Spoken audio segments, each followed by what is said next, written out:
to solve problems. We're trying to solve a problem here, Billy. Not like this, you're not. You're not even looking at the problem. We're very aware of the problem. Okay, good. What's the problem? If we want to create a sustainable society, we have to change the system at its very core, and that begins with our way of thinking and our way of looking at and relating to the world. That's where it has to begin. We need to really be prepared to make some real long-term and large investments. Business as usual is not an option, because if we continue like we do today, we need 2 or 3 globes in 2050.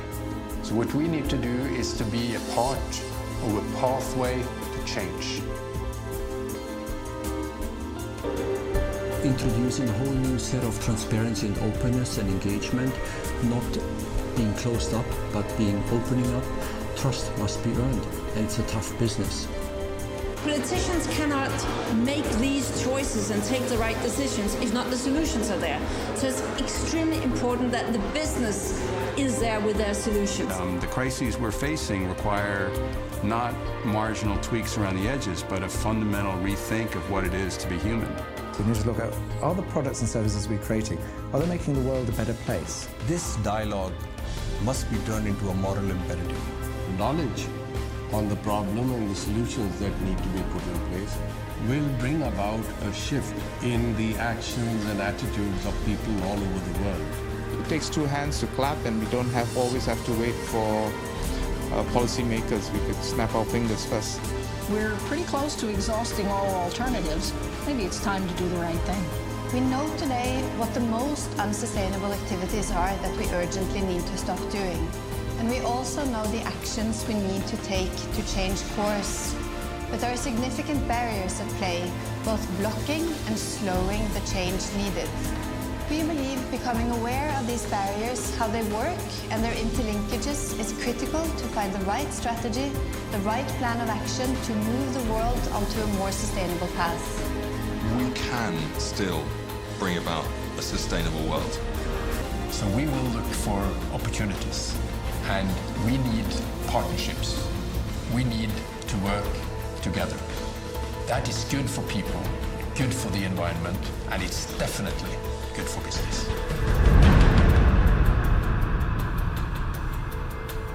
When I look 5 to 10 years out and think about what are the exciting areas when it comes to engineering, I'm always astounded by what we're going to be able to do. And as we get to a period of technological enlightenment, it's exciting to think about the roles that engineers will be playing in solving problems that we're going to have. I don't know what to do. I don't know what to do. I want to make films. I want to direct films. How do you do that? How do you get that vision that's in your head? How do you get it on the screen? And as a director, you don't have to do that. Your job is to hire talented people who can do that. You hire a cinematographer who can get the kind of quality that you want. You don't have to be able to know how to take the lights and move them around to create an effect.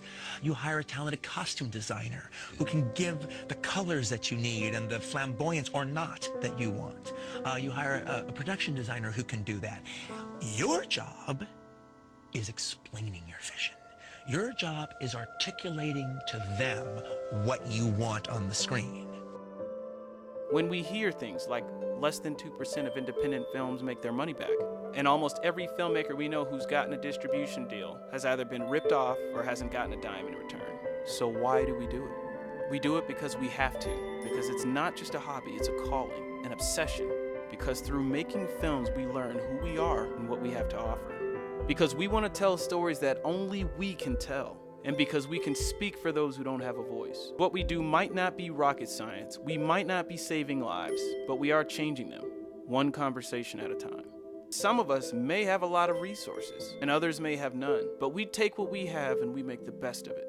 Because no matter the production, big or small, we live for those magical moments when our vision comes to life before our eyes. We live for the Q&As. We live for the heartfelt reactions. Because it is a privilege to make films and deal with all the headaches that come with it. Because hopefully when we're finished, we can stand back and say, I made that. It's not perfect, but I couldn't be more proud to put my name on it.